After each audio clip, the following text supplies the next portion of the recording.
Hi అండి. ఈరోజు వీడియోలో నెక్ని ఎలా అడ్జస్ట్ చేయాలి అంటే మనకి నెక్ అనేది మళ్ళీ డీప్ చేయమన్నప్పుడు ఫినిషింగ్ అనేది మిస్ అవ్వకుండా చాలా ఈజీగా ఎలాగా డీప్ చేయాలో చెప్తాను. వీడియోని స్కిప్ చేయకుండా చూడండి. ఇది వచ్చేసి నేను కుట్టిన బ్లౌజేనండి. వీళ్ళకి నెక్ అనేది కొంచెం డీప్ చేయమన్నారు. ఫస్ట్ అయితే మనం పైపింగ్ని విప్పేయాలన్నమాట. నేను పైపింగ్ కుట్టిన నెక్కకైతే వేశాను కాబట్టి కొంచెం ఈజీగా తీసేయచ్చు.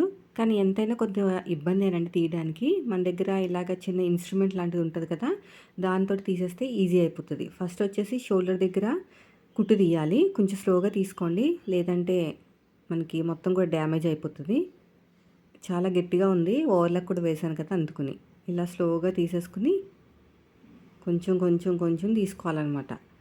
ఇప్పుడు ఇక్కడ నుంచి నేను ఆల్రెడీ జాయిన్ చేసిన పైపింగ్ కూడా తీసేస్తున్నాను. ఇక్కడ మనం డోరీస్ స్టిచ్ చేసాం కదా, చాలా గట్టిగా రఫ్ ఇస్తాం కాబట్టి తీయడానికి ఇబ్బందే.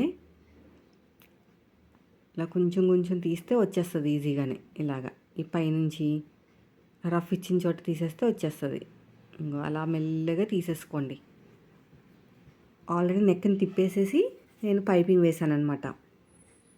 ముందు పైపింగ్ తీసేసేయాలి. ఈ తీసేసిన పైపింగ్ దేనికి పనికిరాదండి, మళ్ళీ వాడకూడదు అనమాట. లేకపోతే మనకి ఇప్పేటప్పుడు పాడైపోతుంది కదా, అలాగే కుట్టామనుకోండి ఫినిషింగ్ అనేది పోతుంది.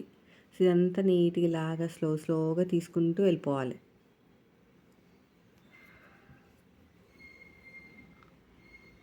కొంచెం కొంచెం మళ్ళీ ఇక్కడ నాడా వచ్చింది, డోరీ ప్లేస్ ఇక్కడ కూడా చాలా గట్టిగా ఉంటుంది. లాగేకండి, నెక్ చిరిగిపోయే ఛాన్సెస్ ఎక్కువ ఉంటాయి. అప్పుడు మొత్తం బ్లౌజ్ అంతా పాడైపోతుంది. సో అయిపోయిందండి. ఇప్పుడు ఏం చేయాలంటే వీళ్ళు నెక్ అనేది ఎంత దింపమన్నారో చూసుకోవాలి. నేనైతే ఇలాగా దిల్ షేప్ ఇస్తానమాట, హార్ట్, స్వీట్ హార్ట్ టైపు. మనకి ఎంత వచ్చింది, ఇంతవరకు వచ్చింది నెక్ అనేది. ఇంకా చూసుకుంటున్నాను చూడండి ఇక్కడ దాకా. ఇప్పుడు మనం ఏం చేయాలంటే ఇలా చేయాలన్నమాట.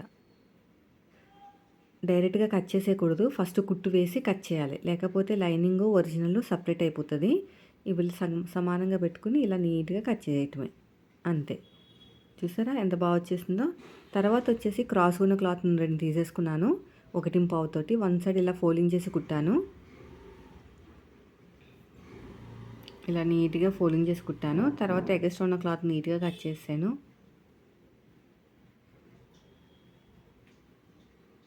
ఇప్పుడు ఇలా పెట్టేసుకుని కుట్టుకుంటూ వెళ్ళిపోవాలి. ఈ స్టార్ వచ్చిన చోట సూదిని కిందకి దింపి పాదాన్ని పైకి లేపి ఇలా నీట్గా అడ్జస్ట్మెంట్ చేయాలి. కార్నర్ దగ్గర కూడా అంతే.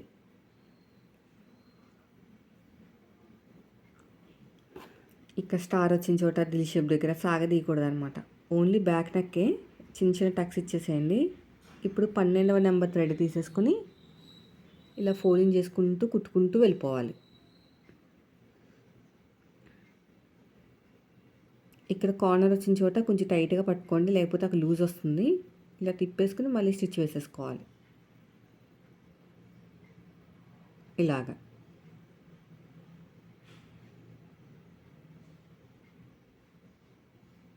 మళ్ళీ సూదిని కిందకి దింపి పాదాన్ని పైకి లేపి మళ్ళీ ఇలా స్టిచ్ చేసుకుంటూ వెళ్ళిపోవాలి.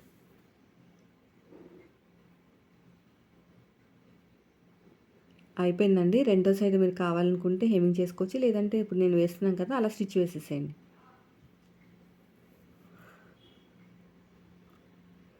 అంతేనండి. చూసారు ఎంత ఈజీగా అయిపోయిందో. షోల్డర్స్ని జాయిన్ చేసేసుకుని కొంచెం ఊడిపోకుండా ఎక్కువ రఫ్ ఇవ్వాలన్నమాట. ఇంకా తర్వాత డోరీస్ జాయిన్ చేసేసుకోండి.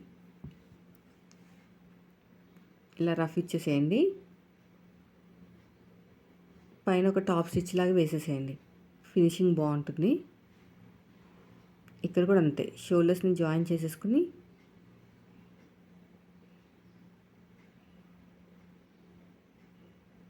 కొంచెం టాప్ స్టిచ్ వేసేసామంటే సరిపోతుంది. చూసారా ఎంత ఈజీగా మనం నెక్ డీప్ చేసుకున్నామో. ఫ్రంట్ పార్ట్ కూడా ఇదే మెథడ్ అండి. వీడియో నచ్చితే లైక్ చేయండి. Thank you for watching.